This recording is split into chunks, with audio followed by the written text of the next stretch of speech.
بسم اللہ الرحمن الرحیم۔ السلام علیکم ورحمۃ اللہ وبرکاتہ۔ حضرت سیدہ فاطمہ رضی اللہ تعالیٰ عنہ جب بلوغت کو پہنچے تو اکابرین قریش کی طرف سے نکاح کے پیغام آنا شروع ہو گئے۔ حضور صلی اللہ علیہ وآلہ وسلم کسی کی طرف توجہ نہیں فرماتے تھے۔ ایک روز حضرت ابوبکر صدیق رضی اللہ تعالیٰ عنہ نے اس بات کا اظہار فرمایا۔ حضور صلی اللہ علیہ وآلہ وسلم نے فرمایا کہ اس کا اختیار قبضے قدرت میں ہے۔ پیارے دوستوں، میرا نام ہے محمد اسامہ اور آپ دیکھ رہے ہیں میرا یوٹیوب چینل اسامہ آفیشیل۔ اگر آپ نے ابھی تک میرے چینل کو سبسکرائب نہیں کیا، سبسکرائب کریں اور ساتھ نیچے بیل آئیکن کو کلک کریں تاکہ ہر نیو آنے والی ویڈیو آپ کو سب سے پہلے مل سکے۔ حضرت عمر فاروق رضی اللہ تعالیٰ عنہ نے نکاح کا پیغام بھیجا تو آپ صلی اللہ علیہ وآلہ وسلم نے ان کو بھی اسی طرح کا جواب دیا۔ ایک دن حضرت ابوبکر صدیق رضی اللہ تعالیٰ عنہ، حضرت عمر فاروق رضی اللہ تعالیٰ عنہ اور حضرت سعد بن معاذ رضی اللہ تعالیٰ عنہ مسجد میں تشریف فرما تھے اور حضرت فاطمہ کے بارے میں گفتگو فرما رہے تھے۔ انہوں نے کہا کہ اکابرین قریش کی طرف سے حضرت فاطمہ کے لیے بھیجا جانے والا نکاح کا پیغام کسی کے لیے بھی قبول نہیں ہوا۔ حضرت علی رضی اللہ تعالیٰ عنہ نے ابھی تک پیغام نہیں دیا۔ حضرت ابوبکر صدیق رضی اللہ تعالیٰ عنہ نے فرمایا، میرا خیال ہے کہ حضرت علی کے سامنے رکاوٹ صرف مال کی کمی ہے۔ خدا اور اس کا رسول صلی اللہ علیہ وآلہ وسلم ان کا نکاح حضرت فاطمہ رضی اللہ تعالیٰ عنہ کے ساتھ کرنے پر راضی ہیں۔ اس کے بعد حضرت صدیق اکبر نے حضرت عمر فاروق اور حضرت سعد بن معاذ رضی اللہ تعالیٰ عنہم سے کہا کہ آؤ ہم حضرت علی سے ملیں اور ان کو حضرت فاطمہ کے ساتھ نکاح کا پیغام دینے کی ترغیب دیں۔ چنانچہ یہ تینوں اصحاب مل کر حضرت علی رضی اللہ تعالیٰ عنہ کے پاس پہنچے۔ حضرت ابوبکر صدیق رضی اللہ تعالیٰ عنہ نے فرمایا، اے علی، کوئی نیکی ایسی نہیں جس میں آپ سبقت نہ لے جاتے ہوں، اور پھر آپ کا حضور صلی اللہ علیہ وآلہ وسلم کے ساتھ ایسا مقام و مرتبہ ہے کہ کسی دوسرے شخص کا اس میں شریک و دخل نہیں۔ آپ حضرت فاطمہ رضی اللہ تعالیٰ عنہ کے لیے نکاح کا پیغام دے۔ چنانچہ ان کے ترغیب دلانے پر حضرت علی حضور صلی اللہ علیہ وآلہ وسلم کی خدمت میں حاضر ہوئے تو حضور صلی اللہ علیہ وآلہ وسلم نے ان کو پاس بٹھا لیا۔ حضرت علی سر جھکائے زمین کو دیکھے جا رہے تھے، جس طرح کہ کوئی شخص ضرورت مند ہو مگر شرم کی وجہ سے اپنی حاجت بیان نہ کر سکتا ہو۔ سرکار دو عالم صلی اللہ علیہ وآلہ وسلم نے فرمایا، اے علی، میرا خیال ہے کہ تم کسی چیز کے خواہش مند ہو مگر اسے بیان کرنے میں شرم محسوس کر رہے ہو۔ جو کچھ تمہارے دل میں ہے کہہ دو اور شرم مت کرو، تمہاری خواہش پوری ہوگی۔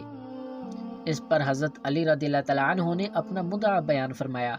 حضور صلی اللہ علیہ وآلہ وسلم نے ان کی درخواست قبول فرمائی اور ارشاد فرمایا، اے علی، گھریلو ضروریات کی کوئی چیز تمہارے پاس ہے جسے تم وسیلہ بناؤ۔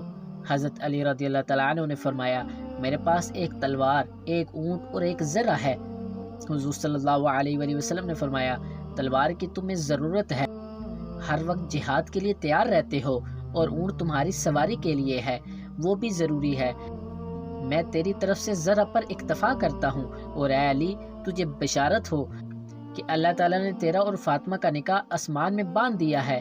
اس کے بعد حضور صلی اللہ علیہ وآلہ وسلم نے صحابہ کرام رضی اللہ تعالیٰ عنہم کی مجلس میں مسجد میں حضرت علی رضی اللہ تعالیٰ عنہ کا نکاح حضرت فاطمہ رضی اللہ تعالیٰ عنہ سے کر دیا۔ حضرت فاطمہ کا حق میں ڈھال مقرر ہوا۔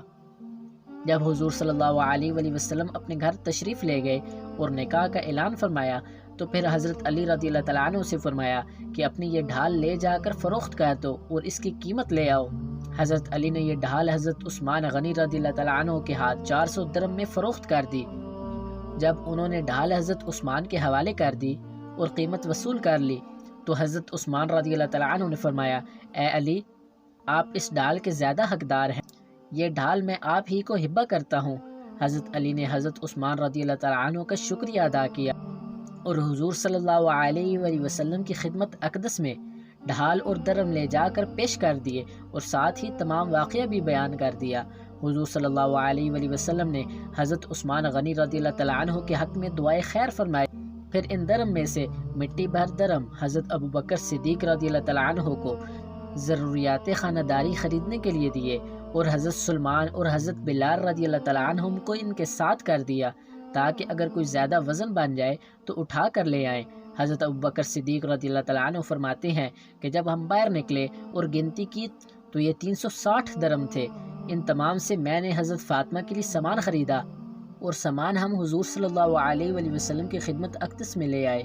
حضور صلی اللہ علیہ وآلہ وسلم نے جب انہیں دیکھا تو آپ کی آنکھیں نم آلودہ ہو گئی اور آنکھوں میں آنسو آ گئے، اور یہ دعا فرمائی، اے اللہ اس قوم پر برکت نازل فرما جس کے بہترین برتن مٹی کے ہیں۔ جب حضرت فاطمہ رضی اللہ تعالیٰ عنہ کی رخصتی کا وقت آیا تو حضور صلی اللہ علیہ وآلہ وسلم کے پاس تمام ازواج مطہرات جمع تھی۔ انہوں نے حضور صلی اللہ علیہ وآلہ وسلم کے ساتھ حسرت آمیز باتیں شروع کر دی۔ حضرت ام سلمہ رضی اللہ تعالیٰ عنہ نے حضرت خدیجہ رضی اللہ تعالیٰ عنہ کا تذکرہ کیا اور فرمانے لگی کہ خدیجہ، اگر آج آپ زندہ ہوتی تو فاطمہ کے متعلق ہمیں کوئی پریشانی نہ ہوتی اور ہماری آنکھیں روشن ہوتی۔ یہ سن کر حضور صلی اللہ علیہ وآلہ وسلم کی آنکھوں میں آنسو آ گئے اور فرمایا، خدیجہ جیسا کوئی بھی نہیں ہے، اس نے اس وقت میری تصدیق کی جب سب نے تکذیب کی، اپنے سارے مال کو مجھ پر خرچ کر دیا، اللہ تعالیٰ کے دین کو قبول کیا، یہاں تک کہ میں نے اس کی زندگی میں ہی اسے جنت کی بشارت دی۔ سبحان اللہ۔ پیارے دوستوں، اگر آپ کو یہ میری ویڈیو پسند آئی ہے تو میرے چینل کو ضرور سبسکرائب کریں اور ساتھ نیچے بیل آئیکن کو کلک کریں، مجھے سپورٹ کریں تاکہ میں آپ کے لیے مزید اچھی ویڈیوز لے کر آتا رہوں۔ اللہ تعالیٰ آپ کو اپنے حفظ و امان میں رکھے۔ ملتے ہیں نیکسٹ ویڈیو میں، تب تک کے لیے اللہ حافظ۔